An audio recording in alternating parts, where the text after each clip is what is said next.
Hello. Oh, let me move my microphone close. Hold on. Hello. How are you? How's everybody doing tonight? This is Lisa with Heart of Inspiration, and here at this channel, we help you lead a whole and healed, peaceful, and prosperous life. Welcome, everybody. Welcome. So nice to have you all here. Let me just look and see who's live with me. Hello, Red Violet. Hello, Artsy Girl. How are you? And Cericia and Anna and Joanna. Hello, Nicole. Hello. Welcome, everybody. Thank you so much for being here. Hello. Whoops. Hello, Malika. Hello again. How are you? And Lisa, how are you, dear? Haven't seen you in a long time. Well, I'm so very glad. Let me turn this down.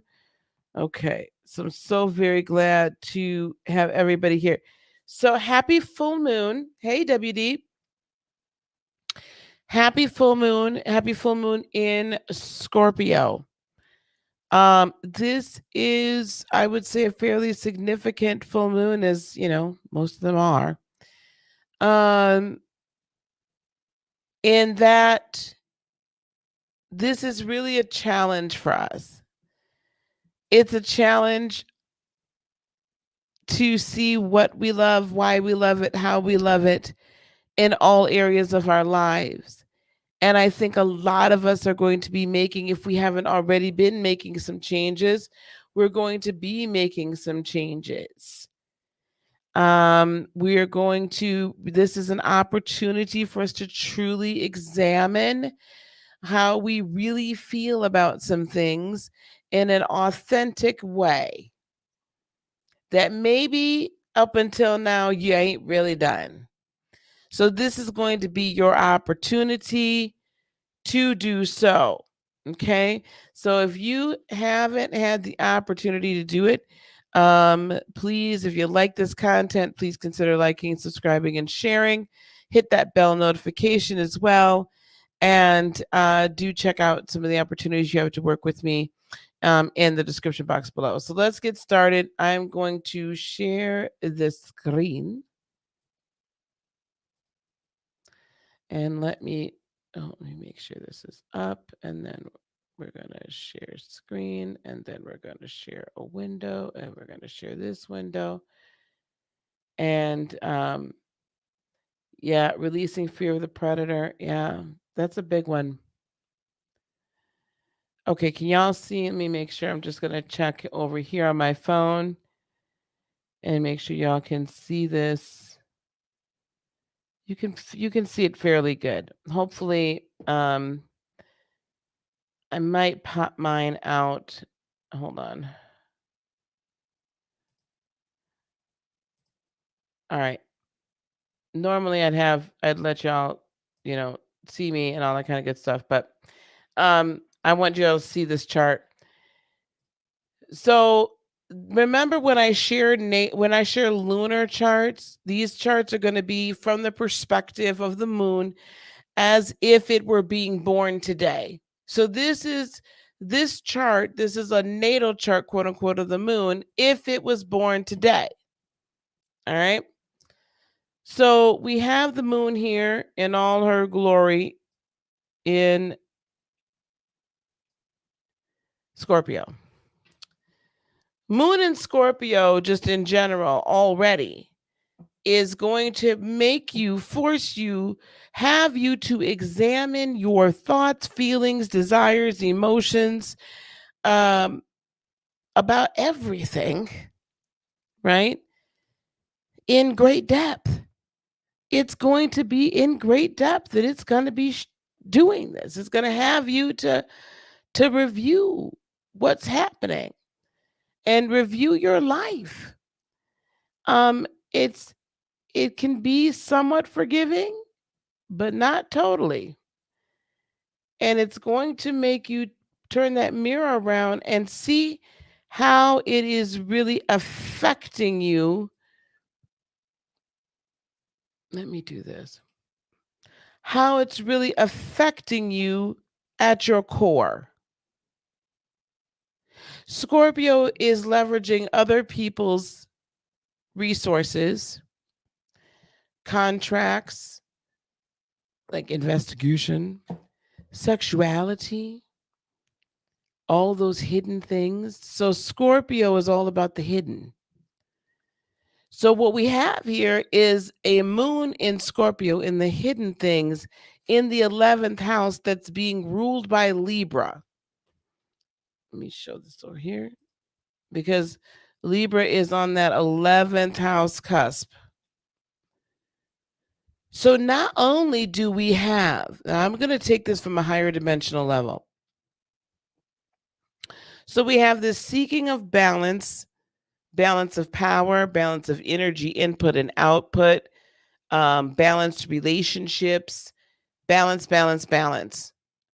So we have this desire for balance in this 11th house energy, which is the greater good Aquarian energy, the greater good, the collective consciousness, if you will, as the Leo King says. And so we're seeking to get balance in this inside of the greater good in Scorpio, which means we're going to be doing some deep introspection, retrospection, investigation into how we can personally transform and where we need to personally transform in order to be our most effectual selves and come into self balance in relationship with the greater good. Or should I say, self balance in relationship to our highest good or our highest self. So, if what's been happening to you over the last week, and I would say it's going to continue to happen for the next few days, if what's been happening to you is all of a sudden it seems like maybe some relationships are falling to the wayside, maybe you're getting super annoyed with people, maybe your partner, you don't like how they brush their teeth, or they comb their hair, maybe they suck on a toothpick too much. I don't know what to tell you. But there might be some things that you thought you could deal with that you can't. Or you're coming into the realization that it's really time for you to move forward and not remain in this situation. Maybe it's time for you to rethink how you interact with certain energies on a very personal level and transform it and transmute it and reintegrate it so that it now serves you for your highest good and so that you can be of the highest good, okay, for the collective and do complete your mission, do your purpose. I'm not getting all of this just from where the moon is placed. I want you to take a peek at what that moon is opposing. Now, I will say that it is not directly, well, it is more it of course directly opposing the sun. It's not directly opposing the rest of the stellium, and some of this is out of orb.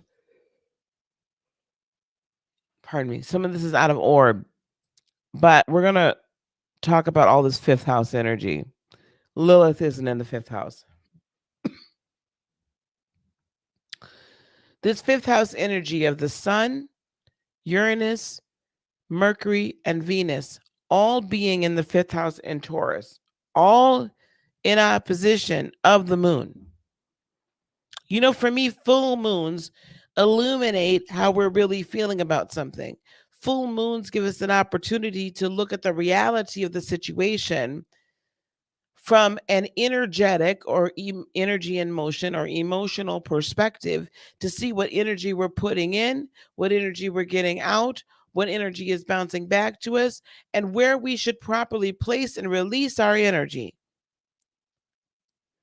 That stellium there in that fifth house in Taurus, that is pretty freaking powerful because each of those, there's 4 planets here. And so they're all kind of like compounding onto one another. Mercury. How are you think that Taurus, by the way, is the sign of I have. personal possession. Its opposition sign, its opposing sign, Scorpio, is other people's possessions. And then secretism, secret stuff, the stuff done in the dark. Taurus is I have, and I'm going to be all out here and show you exactly what I show you everything I'm doing. I'm big and bold on the bull.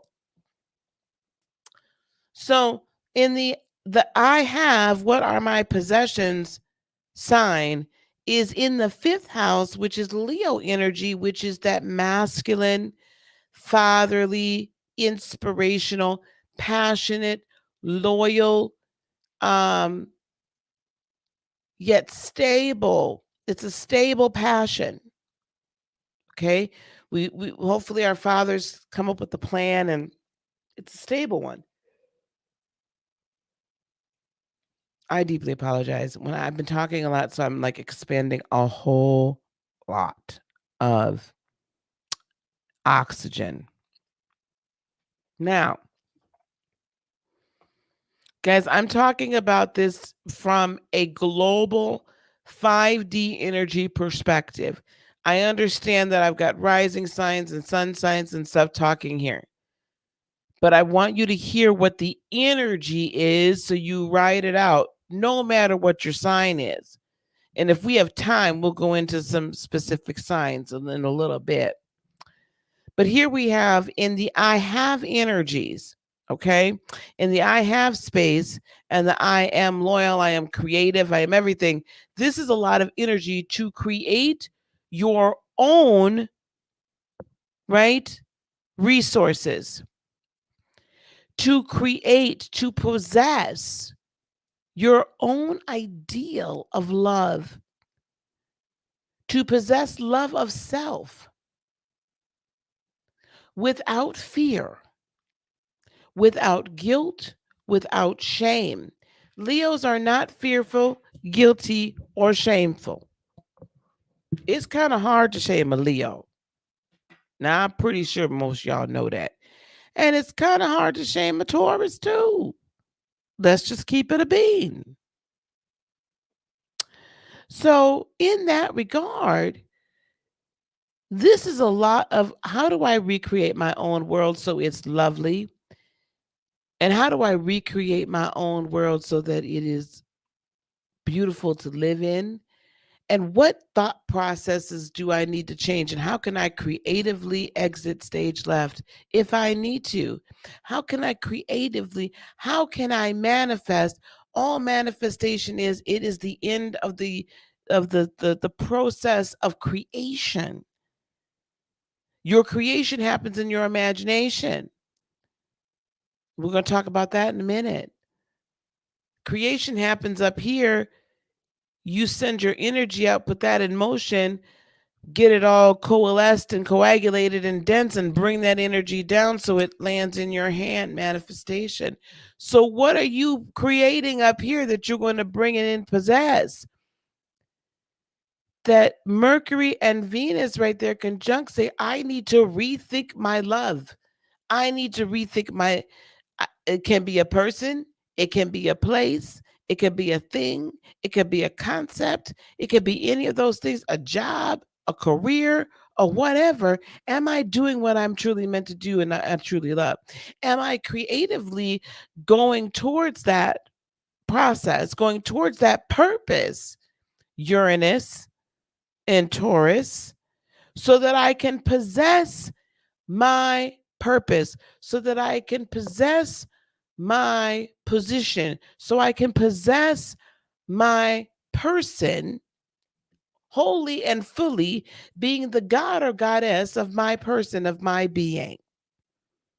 Because that sun in Taurus is saying, this is what I choose. This is who I am and what I have. This is the power I am exuding and I am emitting. What power are you emitting? Are you emitting the reflection of a shallow, hollow shell of yourself and what other people choose for you to emit? Or are you emitting a powerful, revolutionary, avant garde, forward thinker that loves him or herself and that thinks of him or herself highly, that doesn't take punches all the time, is nobody's punching bag, so to speak, that doesn't sit on the sidelines and wait for things to happen. Instead, they create their reality for their highest good, moon in Scorpio in the 11th house. Those things that are hidden and unseen, those things of the spirit realm and the esoteric. It is time for love to change. Some of us are getting into new situation and or relationships. Some of us are getting out of them and getting out of old ones and just and looking to recuperate and regroup and hermit and learn and move on to the next.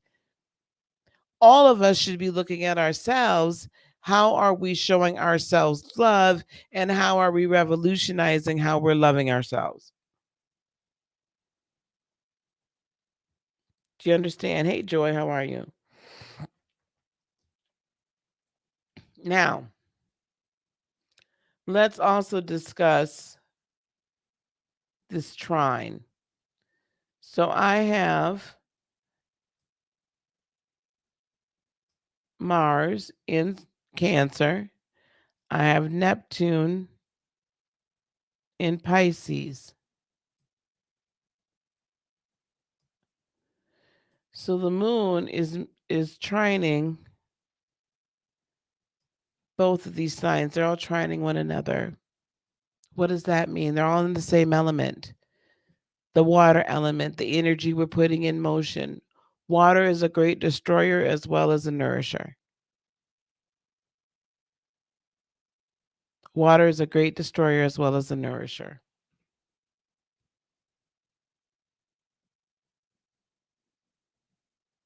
That energy, that Mars in Cancer, not necessarily where it likes to be. Cancer is not thrilled with Mars being in that sign, and Mars certainly is usually not too happy with being in Cancer. However, when it's able to trine the moon, and they're both trining Neptune in Pisces, this is a quite delicious, and it's actually sextiling, something I didn't notice before. It's sextiling all this fifth house energy. So we have a divine masculine energy that's basically in the divine feminine energy. The God meets the goddess, and now is fertilizing the Piscean imagination and dreams. Neptune's thrilled to be there.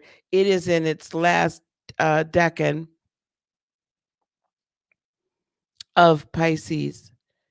So it's not going to be there that much longer. So it's going to really ramp up illusion, delusion, dream, imagination, and all of this, all things spiritual, all things deep, all things fifth and higher dimensional. All of that mystery is coming to the fore. And what this is giving you an opportunity to is to fertilize, is to germinate, is to procreate your deepest desires, your deepest dreams, your deepest illusions. It's also giving you a fabulous opportunity to finally see who's been pulling the wool over your eyes and who hasn't. It's giving you a great insight into the illusion and giving you an opportunity to make it better and make it different and make it right. That's what that's giving you. Mm. So are you going to reach out to your guides, your ancestors, the angels, to source and tap deeply into the revolution that is burning deep inside of your solar plexus and your sacral chakras? Is that what you're going to do? And allow your energy to move, to dramatically and rapidly change who you are and what you possess. This is an excellent opportunity to access greater spiritual gifts. This is an excellent opportunity for you to seriously consider and then begin to put into motion entrepreneurial endeavors, starting spiritual practices, learning more, and then utilizing more of the esoteric. This is a revolutionary time. Are you going to take your position in the collective? And beloveds, I'm going to keep going back to this because some of us are in partnerships, be they romantic, familial, or platonic, that are not serving you anymore. But you're too scared to get out. If you do not start riding these waves, I think we have 2 more supermoons, maybe, or maybe 1 more. If you do not start riding these energetic waves as they're presenting themselves, it is going to be quite difficult to get to the same place. In other words, the travel is easier, even if it feels like it's harder on your third dimensional being. Your higher and true self can actually ride this energy because it is energy of great change. It is, and great meaning a lot, and rapid. This is a time for amazing downloads. This is the time for us to really begin to interact with love and the love frequency and the concept of creation in a much different way. But some of us are so stuck in our third dimensional crap, we are too scared to get the heck out of it. Now, I'm not saying anybody needs to, I'm not telling you run off and get a daggone divorce or nothing, but I'm saying that your relationship has got to change. And how it relates to you and how it is or isn't serving you. You've got to get into balance, into the depth of things. Some of you are not in balance in the intimate portion of your relationship or your situationship or whatever ship you on. That intimacy is not mutually beneficial or enjoyable. So you're going to have to do what you need to do to make that happen. The talk has to be had. Because when there's an unequal energetic exchange like that, it's messing up your manifestation energies. But we're going to be talking about that. We're going to be doing some after dark stuff on that stuff very, very soon, beloveds. I'm putting that together now. So we have all of this fantastic energy that is really, to me, meant to bring in this kind of tsunami of creation, of love, of light, of energetic frequency change, and raising. What we also have here is we have Saturn in Aquarius. It is squaring the stellium. It is squaring the stellium. What that tells me is this: Saturn doesn't mind being in Aquarius. It's its second home. It has ruled Aquarius and Capricorn for forever. But it's seeking to change, and that's in our second house. That is the house, that's the Taurian house I have. Also in this second house, we have Pluto in Capricorn still in its last decan. What this is telling me is we are still in some level of foundational change, personal foundational level of change of thought, change of the thought process. What I didn't notice before is it, by house or by sign in opposition to Mars in Cancer. So basically, it's really just putting on display how we relate to global entities and all drastically altering or transforming how we choose to think about these global entities, no matter what it is, global concepts, global social mores, obeying your spouse, your husband, patriarchal ideologies, all of these things, and also some, I would say, matriarchal ideologies, so we don't become toxic feminists as well.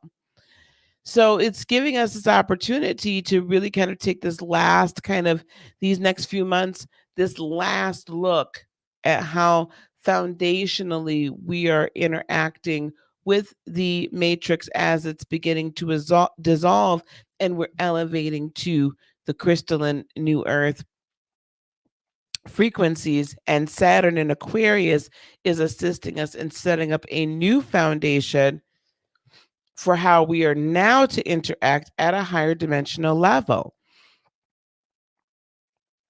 So we're finding ascension through organization, finding ascension through foundational changes. It's squaring all that revolutionary thought over there, the I have. It is in the I have energy, and it's squaring that creativity. To me, that's just rubbing you, that's honing you, that's challenging you to do something now rather than wait till later. Because again, let's ride the energetic waves as they're being presented and stop trying to fight it. So when Mercury goes into retrograde in a couple weeks, I don't want to hear anybody whining. Stop. Ride the wave for what it is and stop assigning good, bad, or indifferent to it. This is the energy as it's presenting. I would rather have myself challenge all of my foundational religious, spiritual beliefs yet again, and things that need to be shaken or loose. I'm going to revolutionize. I want to revolutionize how I view my romantic relationships.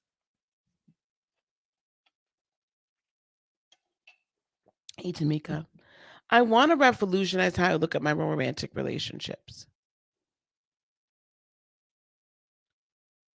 Because I don't want to do the same thing I've been doing for the last, I don't know, 20, 30 years. Why would I do that?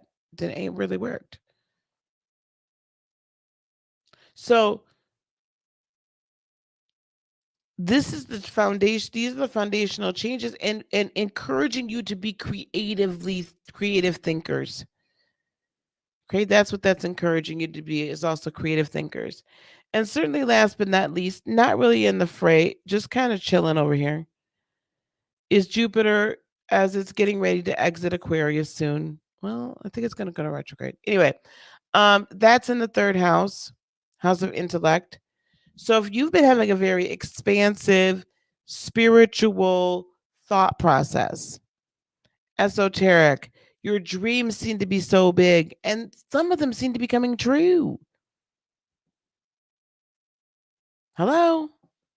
Because this and this are both sextiling that stellium. So they're in agreement with it, not a trine where like, oh, but the cousin, it's like, hey, let's go, cuz. Let's get it going.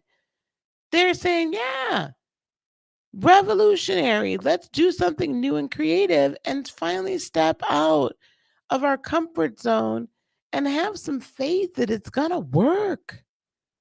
Have some faith that you're going to find balance. I do see there's some new contracts. There could be new offers during this full moon and before the new moon season. So, you may enter into new romantic relationships, new friendships, new working partnerships. But this is a time for you to realize your dreams. Okay. So don't be so hard on yourself and really take a hold of the dreams. The other thing I want to just make of note, because Chiron and I have a very wonderful, close working relationship. Thank God Chiron is direct. That was really bothering me, and it's moved along off of my natal Chiron. I just want to say, because it was getting on my nerves. But Chiron also being direct, as it's beginning, its ascent out of Aries. For me, that is saying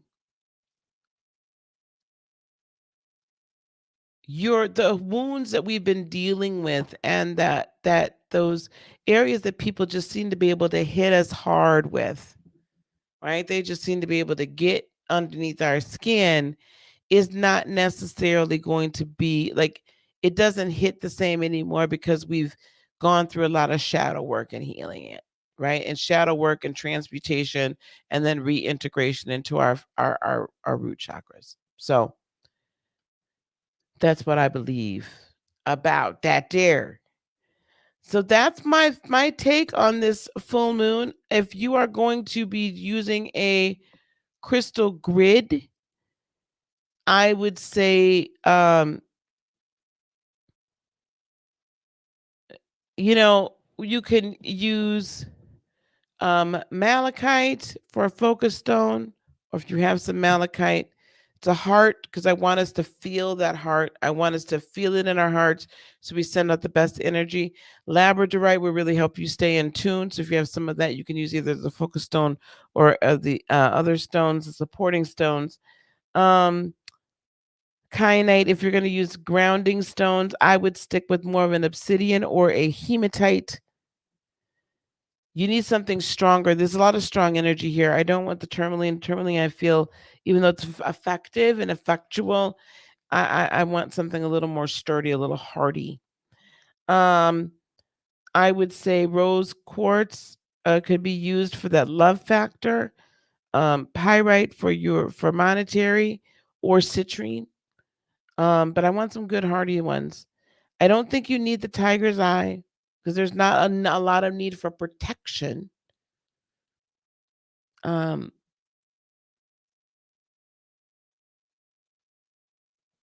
Potentially some red carnelian.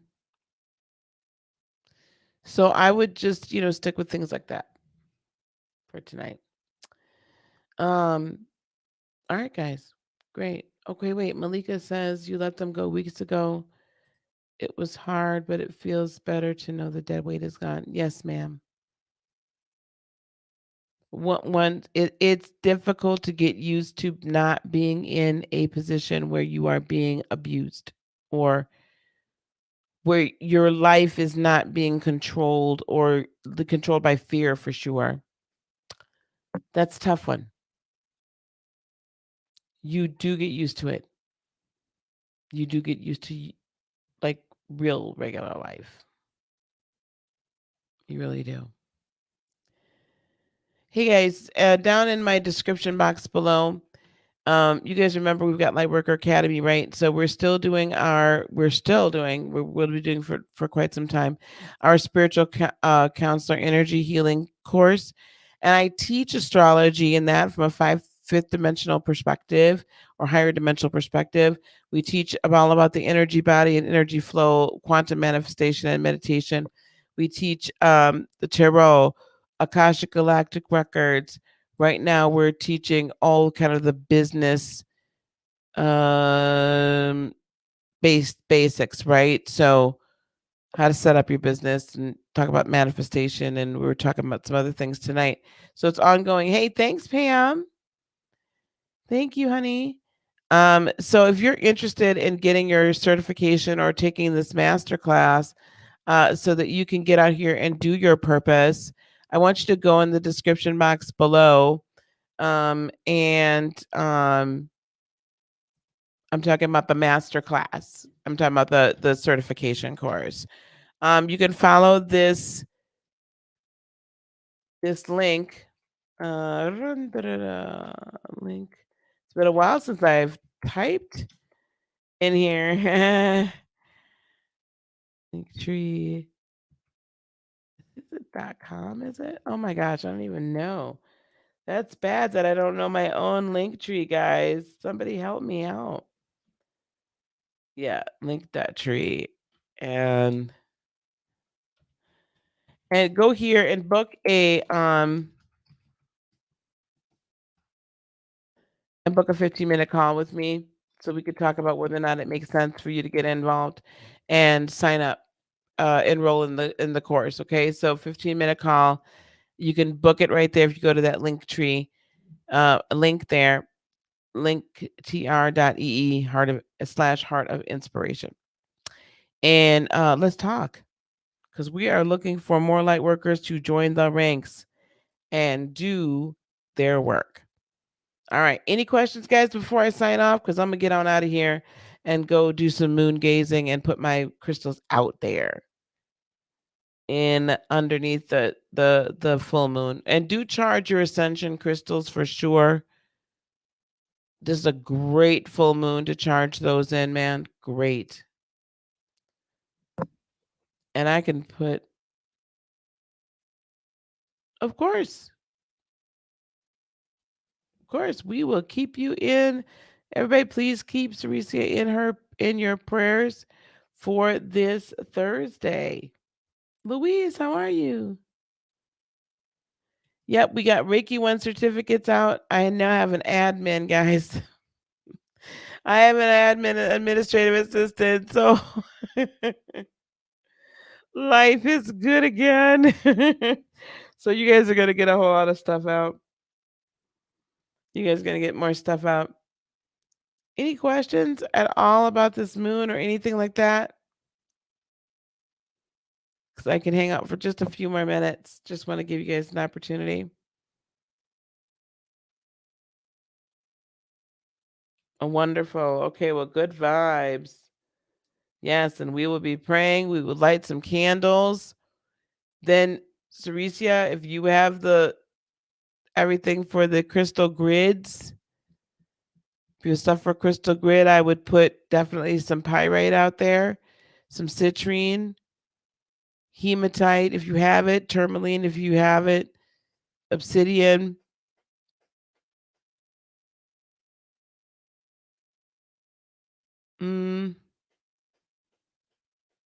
You can use rhodolite, use amethyst, clarity of thought. You know, rose quartz is not just a love stone in that regard. We need to start using it for a creation, because that's that really feminine, like, right, loving energy that carries that, has a womb and carries a baby to term. So that rose quartz can really strengthen our heart chakra. And as we are manifesting, right, we need to be utilizing our heart chakra. That is the strongest electromagnetic field that we can generate. Yes, wonderful. Thank you guys so much. Hey, Antoinette. Well, Antoinette, I'm gonna ask you to rewind this. It's a rewind it back, and you can look and see what we're doing for this, because it's not just in the 3D. We're talking about a lot of different energies. So, all right, guys, I'm gonna let you guys go. Peace, love, blessings, and joy be unto you today, tomorrow, and for all eternity. I love you so very much, guys.